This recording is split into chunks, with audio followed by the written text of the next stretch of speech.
Hello friends, আবার চলে আসলাম একটা ছোট্ট মিনি ব্লগ নিয়ে বাড়ির ছাদের উপরে গাছগুলো দেখার জন্য। তো গাছগুলো কীভাবে কীরকম হয়েছে সেই জন্য দেখার জন্য উপরে এসেছি। তো দেখি তোমাদেরকেও দেখাই, চলো দেখা যাক। তো এখানে বেগুনের গাছ লাগা আছে। তো বেগুনের গাছটা কী যে ব্যাপার, কি ঠিক মতো খাওয়ার পাচ্ছে না নাকি, তো ভালো হচ্ছে না। বেগুন ধরে আছে দেখতে পাচ্ছ, খুব একটা বেগুন হচ্ছে না। এখানে কালকে লাগানো হয়েছে পেঁয়াজের গাছ লাগানো হয়েছে, তো এখানে টমেটোর গাছ লাগানো হয়েছে।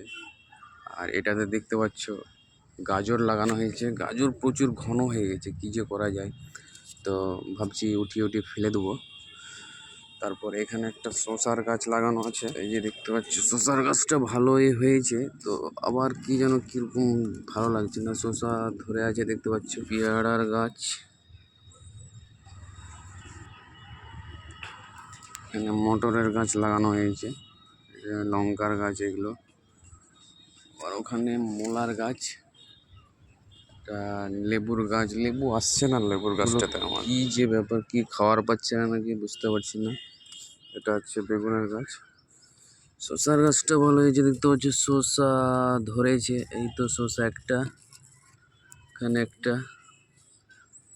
এটা একটা বড় হয়েছে একটু হালকা ধরনের। এরকমই গাছ ফাছ লাগানো হয়েছিল। কি দেওয়া যায় একটু কমেন্ট করে বলিও তো, যেন গ্রোথ যেন হয় গাছের, সেজন্য কিছু করা যায়। তোমাদের যদি কিছু জানা থাকে তো একটু কমেন্ট বক্সে জানিও।